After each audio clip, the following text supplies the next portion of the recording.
Alhamdulillahirabbil alamin. Alhamdulillahilladzi arsala rasulahu bil huda wa dinil haqq liyudhhirahu 'ala dini kulli wa kafaa billahi shahida. Asyhadu an la ilaha illallah wahdahu la syarika lah wa asyhadu anna Muhammadan 'abduhu wa rasuluhu alladzi la nabiyya ba'dahu amma ba'd.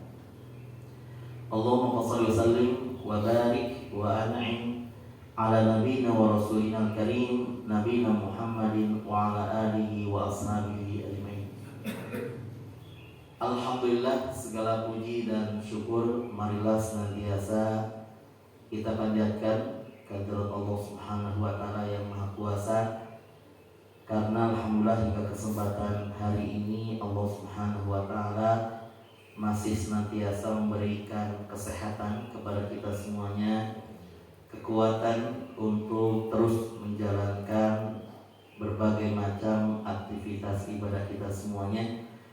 Di antaranya adalah melaksanakan ibadah sholat subuh secara berjamaah, dan insyaallah kita akan lanjutkan dengan pembahasan yang mudah-mudahan apa yang kita laksanakan ini menjadi amal soleh bagi kita semuanya. Amin ya rabbal alamin. Salawat dan salam tak lupa kita aturkan untuk manusia terbaik junjungan kita Nabi Muhammad sallallahu alaihi wasallam. Para bapak, para ibu, sadayana kumaha dalama? Alhamdulillah. Insyaallah tema yang kami bahas ini tentang pajak dalam pandangan Islam. Kumaha tos malayar pajak tak? Atau ada pegawai pajak di sini barangkali. Baik, para hadirin ikhwati iman rahimakumullah. Ada beberapa jenis harta yang dikeluarkan dalam Islam. Yang pertama dan satu-satunya yang wajib itu adalah zakat. Jadi tidak ada kewajiban atas harta kecuali hanya zakat. Ya. Adapun nanti infak sedekah statusnya tidak wajib. Infak sedekah ini statusnya sunnah sebagai pendukung tambahan. Sehingga Rasul sallallahu alaihi wasallam pernah bersabda, "Laisa fil mali haqqun siwa zakah." Tentang harta ini tidak ada kewajiban apapun yang mesti dikeluarkan oleh seorang muslim, ya, kecuali hanya zakat saja. Adapun terkait zakat ini tentu ada beberapa syarat yang mesti terpenuhi, karena pada akhirnya zakat pun tidak wajib kepada setiap muslim. Jadi zakat itu beda dengan sholat. Kalau kewajiban sholat kan cekolot mah notok kasaban babatok ya. Jadi setiap muslim itu yang mukallaf, yang sudah balik, yang berakal dan muslim itu pasti semuanya wajib sholat. Dan bagi sholat ini tidak ada uzur, ya, apapun untuk meninggalkan. Hatta sakit pun, ya, seorang yang sedang sakit itu mesti melaksanakan sholat sesuai dengan kemampuannya. Tapi kalau zakat itu mesti dikeluarkan bagi mereka yang mampu saja. Makanya dalam zakat itu kita kenal dengan syarat nisab, ya. Jadi siapa muslim yang wajib mengeluarkan zakat kalau hartanya itu mencapai nisab. Berapa nisabnya? Nisabnya itu adalah 85 gram emas atau nilai harta yang setara dengan 85 gram emas. Bapak-bapak terus update harga emas saya sabaraha? Lagi tinggi sekarang teh. Bagi yang punya emas silakan untuk dijual gitu. Lagi tinggi sekarang 2,6 per gram. Padahal beberapa bulan awal bulan tahun kemarin, ya, bulan Maret 2025 itu masih 800.000. Sekarang 2,6. Ya, sangat tinggi sekali. Nah, berarti berapa minimum harta yang dimiliki yang wajib dikeluarkan zakatnya? Tinggal 85 gram dikali 2,6 juta, itu sekitar 220 juta. Ya. Jadi kalau misalkan kita memiliki harta, ya, saldo di ATM artostikis geningannya. Artostikis itu yang aman begitu. Kemudian satu lagi, harta tersebut sampai haul. Haul itu bertahan selama 1 tahun. Ya, taruh misalkan kita punya harta sekitar 500 juta. Kemudian 500 juta ini alhamdulillah tidak pernah terganggu dan sampai kepada tahun berikutnya. Nah, yang harta semacam ini yang wajib dikeluarkan zakatnya. Dan itu pun tidak besar, hanya 2,5%. Ya, dari 100.000 itu kita hanya diwajibkan mengeluarkan 2.500. Dari 1 juta hanya mengeluarkan 25.000. Ya, kemudian dari 100 juta hanya mengeluarkan 2,5 juta. Bayangkan, dari 100 juta kita hanya wajib mengeluarkan 2,5 juta. Artinya 97.500.000, maka silakan gunakan untuk keperluan kita, kebutuhan kita. Kalau tadi dari 200 jutaan berarti kita hanya wajib mengeluarkan 5 juta saja. Dan itu pun setahun sekali. Ya, setahun sekali.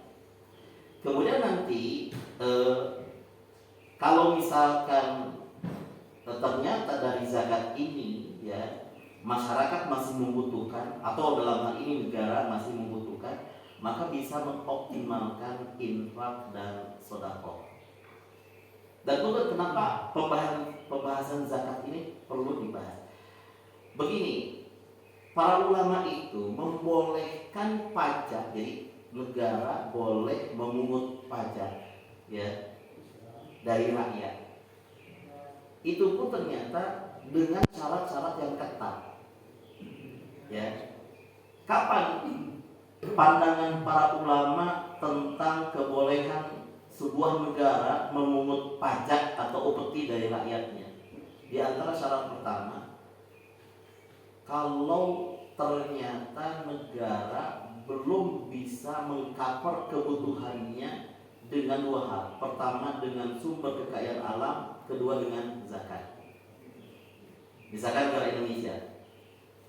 Negara Indonesia ini itu membutuhkan biaya-biaya, termasuk biaya operasional, dalam hal ini juga gaji pegawai yang kita kenal dengan APBN ya. Nah, kalau ternyata kebutuhan ya APBN ini bisa di-cover dengan 2 hal tadi, dengan mengoptimalkan sumber kekayaan alam, dan yang kedua dengan mengoptimalkan pendapatan penerimaan zakat. Berapa kebutuhan APBN kita? 2000-an ya, 2000 triliun ya. Ternyata misalkan dari pengelolaan sumber daya alam kita dapat 2000 triliun, dari zakat kita dapat 300 triliun. Misalkan sudah optimal, berarti 2300. Berarti kebutuhan tahun itu sudah tercover, malah surplus, ada sisa 300 triliun. Maka kalau sudah terpenuhi dengan 2 hal ini, negara haram memungut pajak. Itu ya, negara haram memungut pajak, tidak boleh memungut pajak. Tapi kalau ternyata negara belum bisa mengoptimalkan sumber kekayaan alam, dan yang kedua zakatnya masih belum optimal sehingga masih ada kurang gitu. Nah, kekurangan ini bisa di-cover dengan pajak gitu. Jadi zakat ini sebetulnya kalau di zaman Nabi itu betul-betul dioptimalkan untuk memenuhi kebutuhan negara, daulah Islam saat itu. Bagaimana kalau zakat belum memenuhi? Nah, kalau zaman Nabi mah dioptimalkan, ditambah lagi dengan infak dan sedekah. Belum ada pajak yang Nabi, ya, yaitu infak dan sedekah. Contoh di Perang Tabuk. Perang Tabuk kan pernah kita bahas Perang Tabuk di sini. Perang Tabuk adalah perang antara kaum muslimin dengan orang-orang kafir Romawi, bangsa Romawi. Kemudian Perang Tabuk dalam hal ini Rasulullah sebagai kepala negara membutuhkan sejumlah biaya yang sangat besar. Kemudian Rasul sudah mengoptimalkan zakat, tapi tetap ya belum cukup. Kemudian bagaimana inisiatif dari Nabi? Inisiatif dari Nabi itu adalah menganjurkan para sahabat untuk berinfak dan bersedekah. Karena zakat sudah tertunaikan, para sahabat sudah menunaikan zakat, tapi Ini masih menghangat kebutuhannya. Maka Nabi mengarahkan para sahabat untuk infak dan sedekah. Tasaddaqu, silakan kalian bersedekah. Akhirnya kan Abu Bakar datang dengan membawa seluruh hartanya. 100% Abu Bakar itu menyerahkan seluruh hartanya. Datang lagi Umar, kalau Umar menyerahkan setengah hartanya. Datang lagi kita berapa? Berapa persen yang akan mau kita serahkan kepada Nabi? Nah itu kan tergantung keimanan kan. Datang lagi Utsman dengan membawa 950 ekor unta plus 100 ekor kuda dengan lengkap pelana perbekalannya. Luar biasa. Belum lagi yang lainnya. Akhirnya kan kebutuhan untuk biaya perang ini bisa tercover dengan infak dan sedekah yang sunat hukumnya. Ya, presiden pertama kita Soekarno ketika membutuhkan pesawat terbang ya untuk operasional, apakah pesawat pertama yang disediakan untuk presiden itu dari pajak? Bukan, tapi dari hibah dari bangsa Aceh, dari rakyat Aceh. Rakyat Aceh yang membelikan pesawat pertama untuk presiden pertama. Tapi bagaimana keadaan ya pemerintah pusat ketika Aceh kesusahan sekarang? Kan gitu ya. Bantuan oke tarawak gitu ya. Nah ini itu bisa mengoptimalkan hibah ataupun infak ataupun sedekah. Kemudian ternyata ada yang mengaitkan bahwa pajak ya itu dikaitkan dengan jizyah di masa Nabi. Kemudian ada juga yang menyebutkan bahwa pajak itu adalah qorob di masa Nabi. Memang di zaman Nabi, di zaman Khalifah yang 4 ini itu ada pemberlakuan jizyah sama qorob. Itu juga sama pungutan. Ya. Tapi pertanyaannya apakah pajak yang kita kenal hari ini seperti pajak kendaraan, pajak bumi dan bangunan itu disebut dengan jizyah atau qorob atau beda? Nah kita akan mengenal apa maksud dengan jizyah. Jizyah adalah pungutan harta yang diambil oleh non muslim, dalam hal ini kafir zimmi, bukan kafir harbi. Karena kafir ada dua, ada kafir harbi, kafir tapi memberontak melawan. Nah kalau kafir yang melawan mah ini tidak berlaku jizyah bagi dia, tapi tebas kadarnya, diperangi ya kafir harbi. Kalau mereka memerangi ya kita memerangi lagi. Ada juga yang kafir linde, jinak ya, namanya kafir zimmi. Jadi kafir zimmi ini adalah orang-orang yang benar kafir kemudian mereka tidak mau masuk Islam. Ya, dan mereka pun tidak memerangi umat Islam dan mereka siap untuk hidup bertetangga dengan umat Islam di bawah naungan sistem Islam, hukum Islam. Nah, mereka apakah diperbolehkan untuk bertetangga dengan kaum muslimin di negara Islam? Jawabannya boleh. Tapi ada satu kewajiban. Kewajiban mereka adalah mengeluarkan jizyah. Dan jizyah ini nanti dikeluarkan tahunan. Dan jizyah harta ya, pungutan yang diberikan kepada negara Islam ini sebagai imbalan. Karena kalau mereka membayar jizyah, maka negara Islam, kepala negara Islam wajib melindungi mereka dan wajib menjamin keselamatan mereka. Jadi kalau ada seorang kafir zimmi yang tinggal di wilayah Islam kemudian bayar jizyah, taat kepada pembayaran jizyah, maka yang bersangkutan itu wajib dilindungi, wajib dibela, ibadah mereka juga akan diberikan hak untuk beribadah, ya, tidak akan diganggu dalam soal ibadah mereka. Terus kemudian kalau ada mereka memiliki masalah pertengkaran dengan yang lain, maka umat Islam kalau ternyata dia dalam pihak yang benar dalam masalah tersebut, urusan muamalah juga kan, maka dia akan mendapatkan pembelaan dari negara Islam. Nah ini jizyah. Jadi jizyah itu adalah pungutan yang merupakan imbalan atas perlindungan negara. Kan sama saja sebetulnya. Kalau dalam umat Islam itu mereka wajib mengeluarkan zakat namanya. Tapi kalau yang kafir mereka wajib mengeluarkan jizyah. Ya, ini pajak atas nyawa sebetulnya. Yang kedua, ada juga kharaj. Kharaj itu adalah pajak atas tanah yang ditetapkan oleh negara Islam terhadap tanah wilayah taklukan yang tetap dikelola oleh penduduknya, dan itu pun syaratnya adalah tanah produktif. Jadi ini kharaj itu. Kalau negara Islam memperluas wilayahnya, kemudian ada satu wilayah yang asalnya dikuasai oleh orang-orang kafir. Contoh misalkan dalam hal ini kebun kurma. Ternyata setelah umat Islam memperluas wilayahnya, maka wilayah tersebut ditaklukkan. Pertanyaannya, ketika tanah itu ditaklukkan oleh kaum muslimin, maka tanah itu milik siapa? Maka itu tanah itu milik negara Islam, milik daulah Islam. Dan ternyata untuk mengelola ya kebun-kebun atau lahan-lahan produktif yang meskipun tanahnya sudah diakuisisi oleh umat Islam, dalam Islam itu masih diperbolehkan tanah-tanah tersebut dikelola oleh orang-orang kafir. Ya. Jadi misalkan sebelum tanah itu dimerdekakan, dibebaskan oleh negara Islam, tanah itu sudah digarap sama orang-orang kafir ini.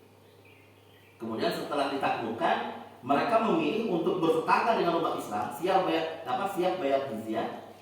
Ya, jadi mereka juga pilihannya bertetangga dengan umat Islam.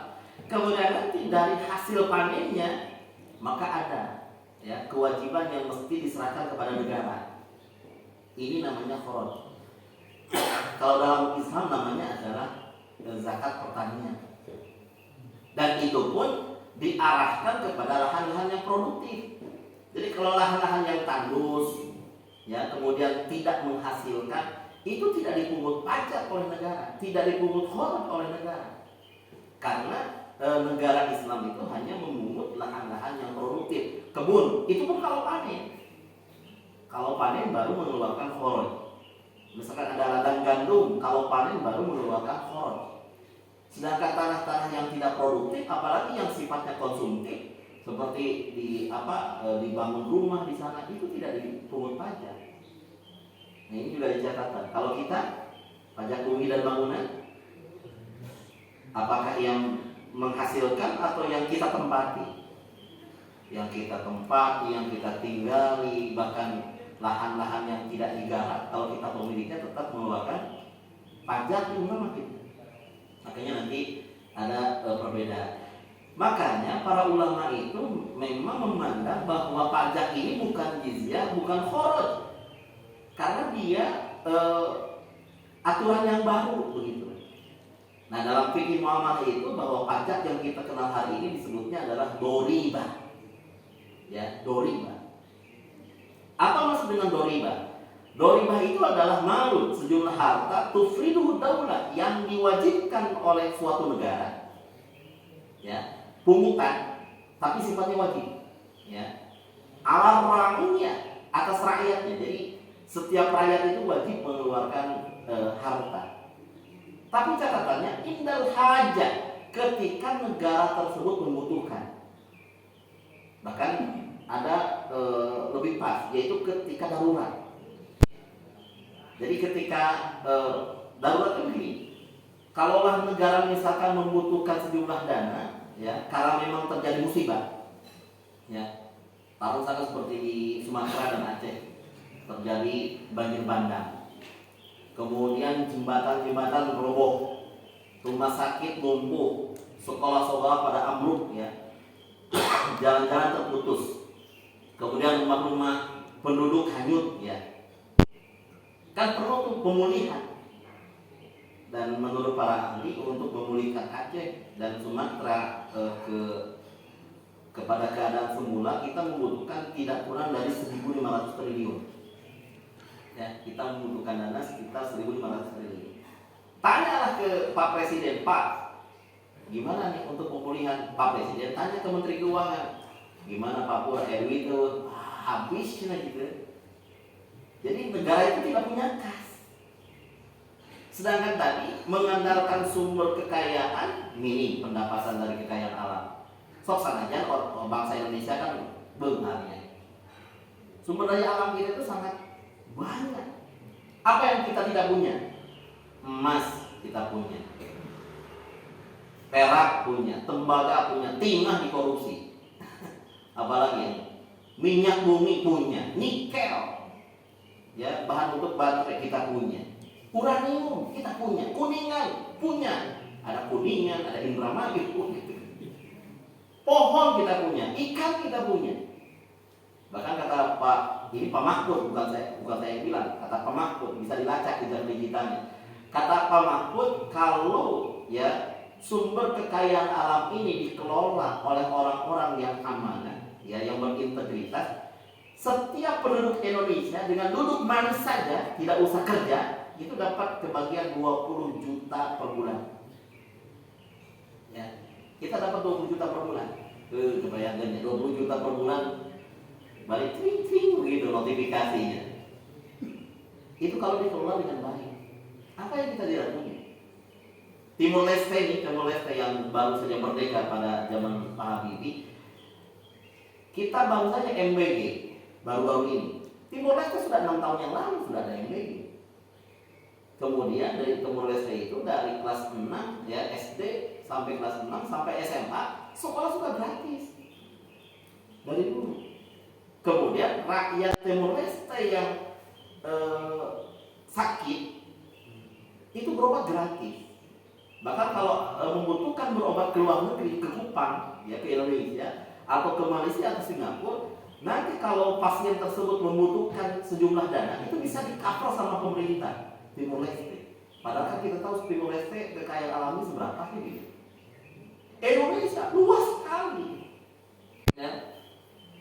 Tapi pertanyaannya, berapa coba kontribusi kekayaan alam terhadap APBN? APBN yang 2000 itu ditanggung, di-cover sama pajak 80%. 80% bayarnya. Sedangkan ini kamar iya teh duit nah gitu kan pertanyaannya. Kemudian mana kontribusi dari BUMN? Ya, Pertamina rugi, PLN rugi gitu ya. Bayangkan listrik negara yang memonopoli, dia tidak ada perusahaan listrik yang lain kan kecuali PLN. Rugi ini bayangkan. Garuda rugi, punya pesawat terbang rugi gitunya. Ya, ini minyak yang harganya juga cukup mahal lagi kita. Malaysia 7.000 ya per liter. Mesir 3.500 pertalite itu. Kita 10.000 bayangkan. Gak ada yang nganjuk. Atas tuh nganjuk ke pom. Punten tapi pada nganjuk 2 liter kengeng kan nganjuk. Kita cash semuanya, tapi tetap rugi. Nah ini pertanyaannya, kemana uang-uang itu? Ya. Yang kedua, optimalisasi zakat. Ya, jadi kalau dalam negara Islam itu zakat itu bisa dioptimalkan. Menurut Basnas hari ini, ya, kalau zakat penerimaan zakat di kita dioptimalkan, kita dapat 320 triliun. Itu potensi zakat yang ada di Indonesia. 320 triliun per tahun. Tapi berapa yang didapat oleh Basnas? Hanya belasan triliun. Terus sisanya kemana itu? Potensinya. Ya, nah kemudian kembali ke urusan pajak. Tanyalah Pak Presiden teh. Ini untuk pemulihan Aceh kita butuh segera membangun jembatan-jembatan, kemudian jalan-jalan kita perbaiki ulang, rumah sakit kita bangun yang lumpuh-lumpuhnya, kemudian lumpurnya kita singkirkan, ya. Kemudian juga karena ini faktornya insidental, ya, bencana, beda. Ternyata pas tanya Menteri Keuangan kok tidak punya uang. Boleh tidak memungut pajak. Kata para ulama, kalau dalam kondisi darurat, kas habis, itu boleh. Boleh. Ya, meskipun boleh nanti ada target-target, ada syarat-syarat yang ketat lagi nanti tambahannya. Jadi kebolehan sebuah negara memungut pajak itu kalau darurat dan nanti sifatnya bukan permanen. Kita menghadapi musibah bencana, ya. Negara memungut pajak, diwajibkan semua rakyat yang mampu terutama itu wajib mengeluarkan pajak. Ternyata dari pendapatan pajak ini sudah bisa menghandle kebutuhan kembali normal, ya, kembali normal. Misalkan kas negara kembali terisi, zakat optimal, kekayaan alam kontribusinya besar, kemudian tidak ada kebutuhan untuk menarik pajak. maka pada saat normal negara kembali haram memungut pajak. Jadi dalam Islam itu ketat, kebolehan pemimpin negara untuk memungut pajak itu kalau memang mendesak, membutuhkan, darurat, negara bisa bubar kalau tidak ada pemungutan pajak ini.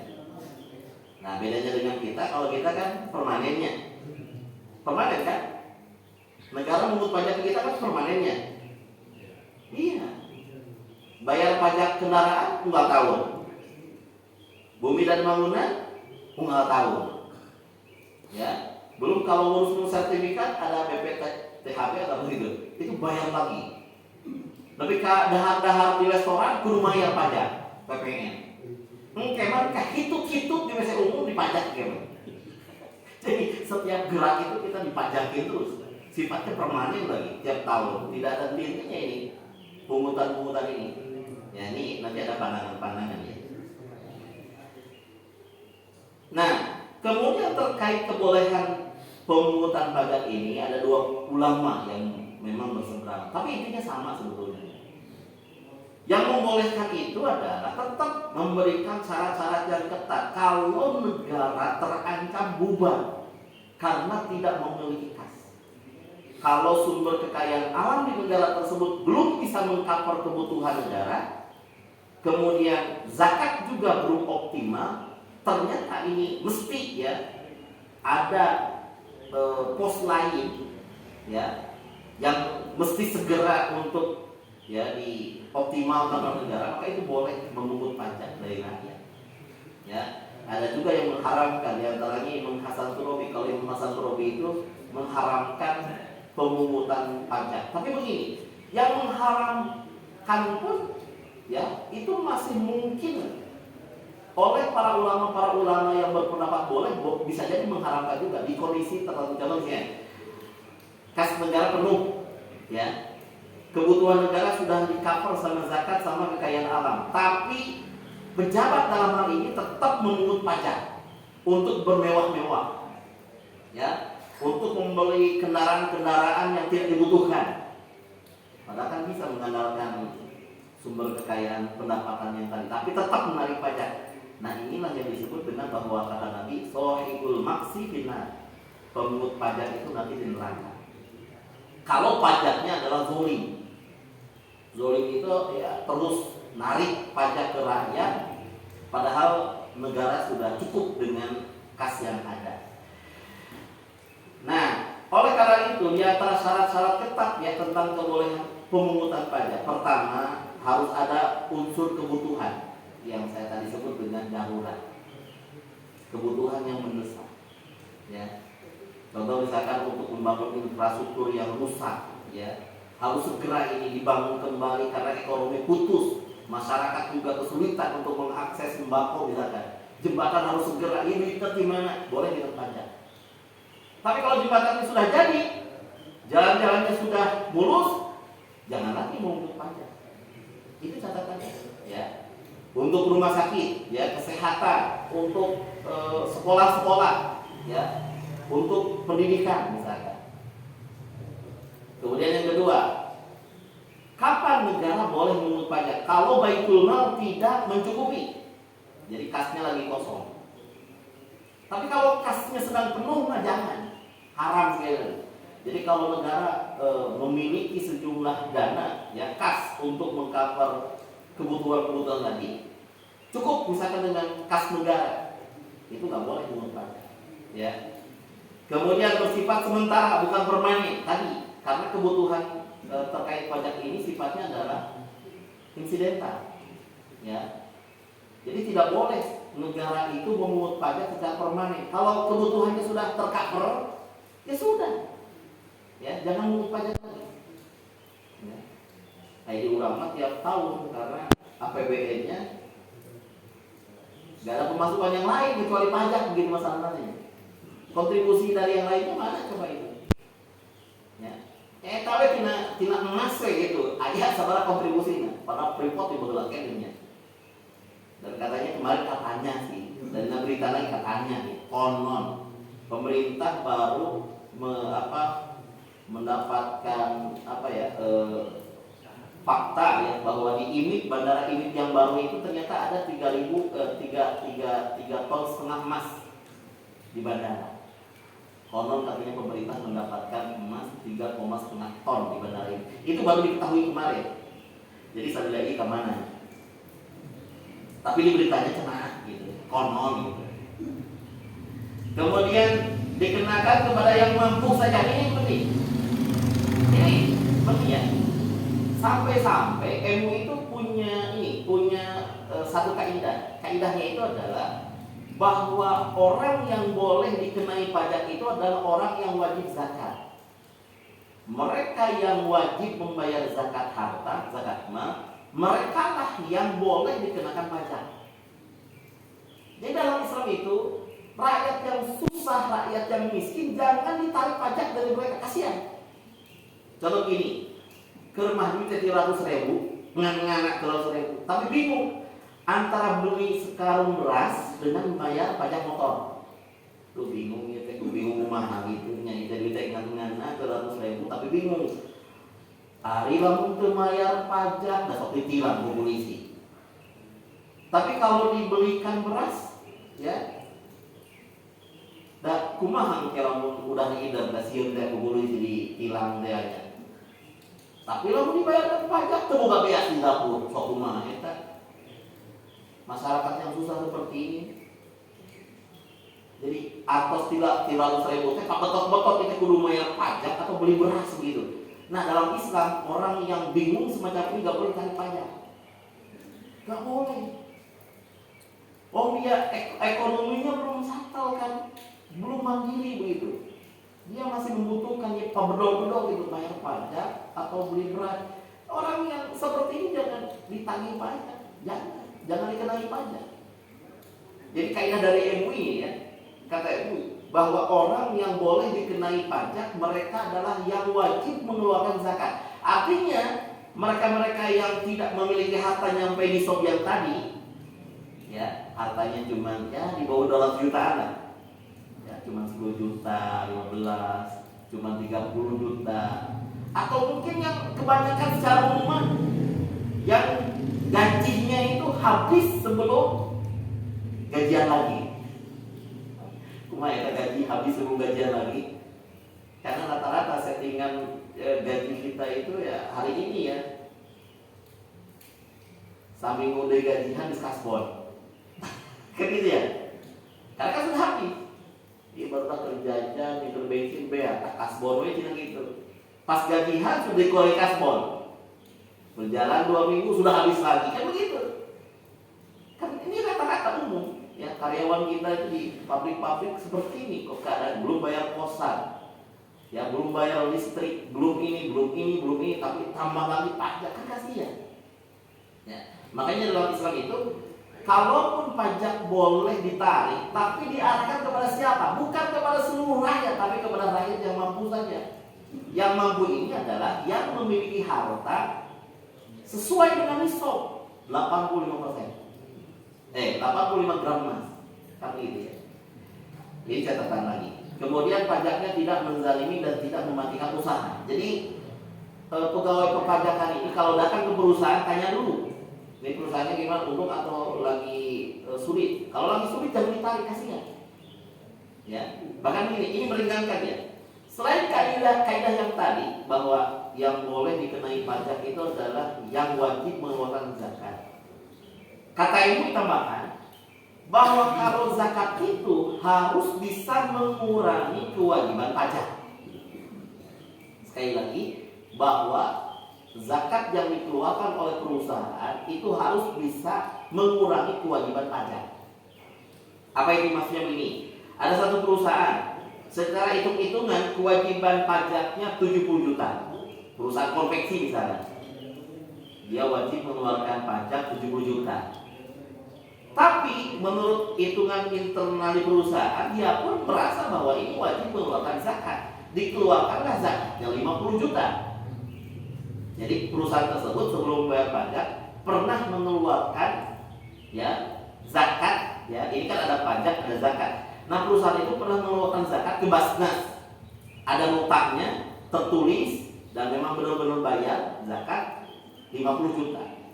Nah, zakat yang dikeluarkan 50 juta ini harus bisa mengurangi kewajiban pajak. Tadi bayar pajak harusnya 70, gitu kan? Tapi karena sudah bayar zakat 50 juta, berarti tinggal bayar pajak berapa? Itu 20 lagi. Tinggal 20. Ini kan keren. Luar biasa ini. Ya, luar biasa. Jadi nanti bisa kerjasama, karena kan intinya kepada negara juga. Basnas itu perwakilan dari negara, kemudian perpajakan dari negara juga. Tetap bayar ke negara, nama 70. Cuman yang satu karena muslim ya, dia wajib mengeluarkan zakat juga.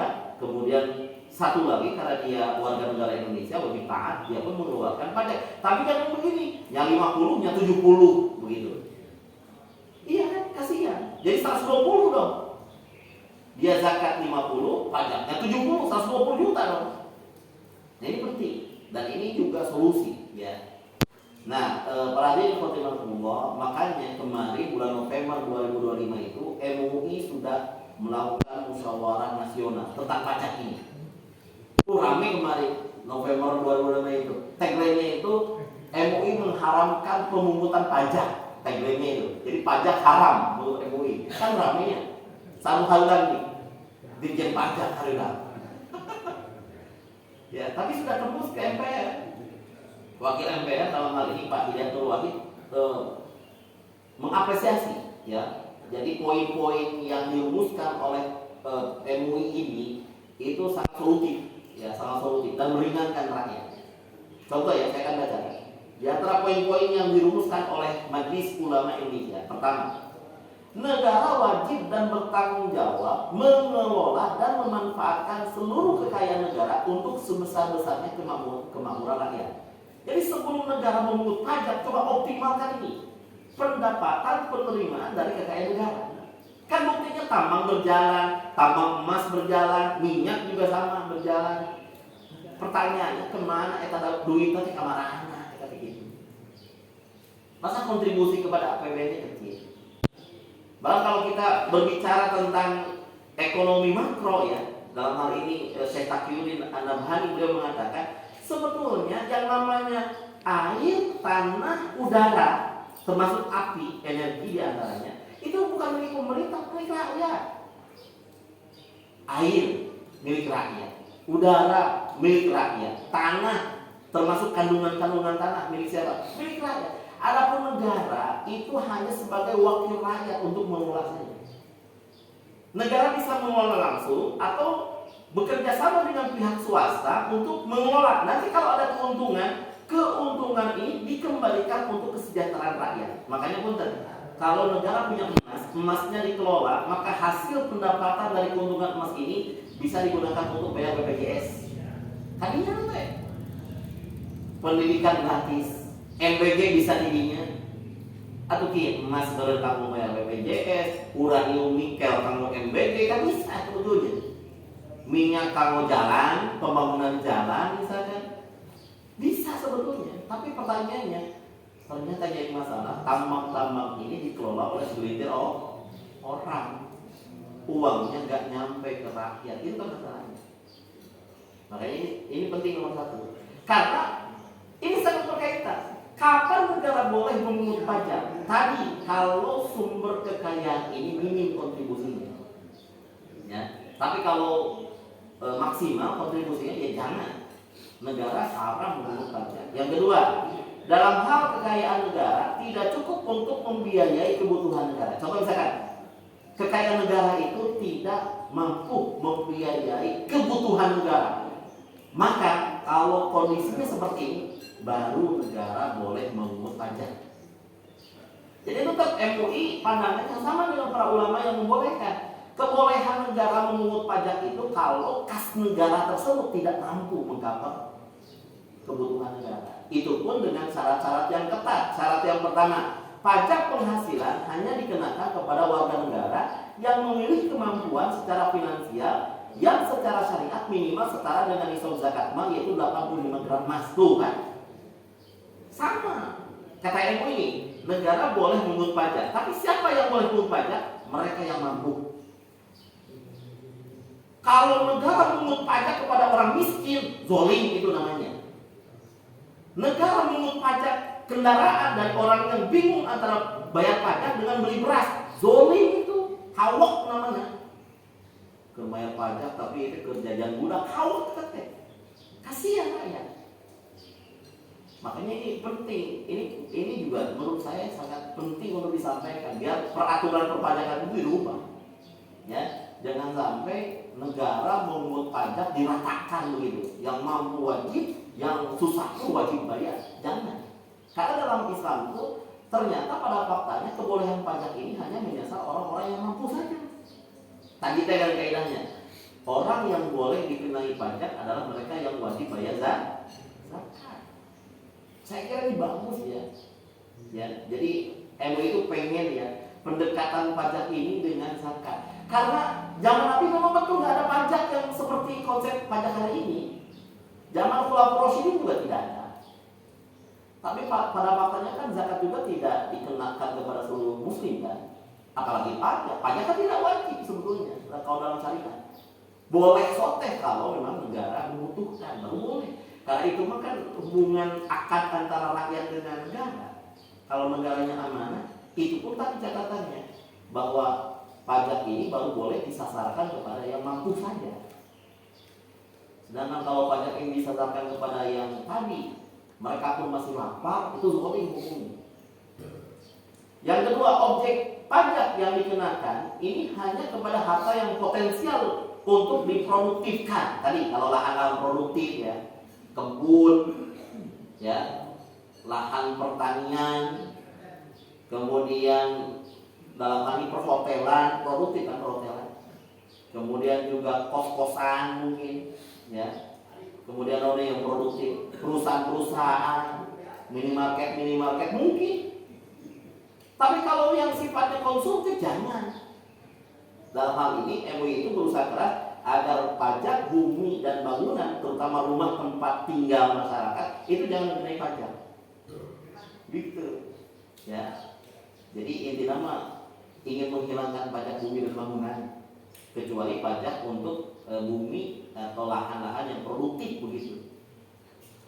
Kemudian atau merupakan kebutuhan sekunder dan tersier. Tapi kalau kebutuhan primer jangan tarik pajak. Ini MUI yang bilang. Contoh punya kendaraan satu. Kendaraan ini primer ya untuk ya mobilitas tadi itu. Tapi kalau kendaraannya hanya satu untuk mobilitas dan itu sifatnya konsumtif, ya jangan ditarik pajak. Tapi kalau mobil yang kedua atau perusahaan rental atau misalkan mobil mewah itu baru boleh. Ya, mobil orang kan konsumtif kan. Nah, jadi pembeli itu presiden. Nah dalam hal ini MUI pengen bahwa pajak kendaraan bermotor dihapus, pengen. Coba langsung dihapus semua yang lumayan bedanya. Saking. Tapi kalau kendaraan mewah yang beli Lamborghini, nah itu baru ditarik. Atau yang mobil kedua, ketiga, gitu. Kalau kita kan pajak progresif namanya, tapi pajak pertamanya tetap bayar ya. Mobil kedua baru progresif gitu. Nah kalau dalam menurut MUI, mobil yang kedua baru boleh dikenakan pajak. Tapi mobil pertama jangan karena sifatnya konsumtif. Atau yang punya rental mobil baru boleh karena itu produktif. Ya. Atau yang punya kendaraan ya sewa bis misalkan travel itu baru boleh dipungut pajak. Tapi yang sifatnya konsumtif jangan, kasihan. Ya. Kemudian pajak digunakan untuk kepentingan masyarakat yang membutuhkan dan kepentingan publik, tidak boleh untuk ya bermewah-mewah ya, digunakan untuk pejabat bermewah-mewah dan seterusnya. Pada intinya ya rumusan dari MUI minta agar undang-undang perpajakan ini dibenahi. Karena relatif kita di pajak kita itu pertama tidak jadi general begitu, tidak memilah-milah mana yang mampu, mana yang tidak mampu. Pengennya itu MUI tadi membagi mana yang mampu, yang tidak mampu. Yang tidak mampu tidak boleh ditarik pajak. Ya. Termasuk yang kedua, pajak itu diarahkan ke hal-hal yang sifatnya tersier, bukan yang konsumsi. Apalagi sembako itu, ya. Fatwa dari MUI jangan dipungut pajak sembako itu. Beras nggak boleh tuh pungut pajak. Orang beli beras di minimarket kena PPN, itu gak boleh. Pajak pertambahan nilai namanya. Makan di restoran kena pajak, gak boleh, itu kan konsumtif. Makan kena pajak, itu kumaha tuh. Ya, kemudian seperti gula, minyak, nggak boleh kena retribusi, nggak boleh kena pajak tuh itu. Ya, jadi ada beberapa pajak yang pengen ya diusulkan untuk dihapus. Pertama ada PPN, pajak pertambahan nilai. Ya. Jadi kalau beli barang kan pasti PPN itu sebab 100% ya, 11% sekarang. Karena kasihan, rakyat kecil pun bayar ini. Ya kalau untuk perusahaan-perusahaan besar mungkin lah itu. Perusahaan beli barang dan bukan sembako gitu untuk kebutuhannya. Ya. Kemudian dikenakan PPN masih mungkin. Tapi yang kecil-kecil ini nggak boleh. Kemudian PPH, pajak penghasilan. Pajak penghasilan yang diarahkan kepada rakyat kecil.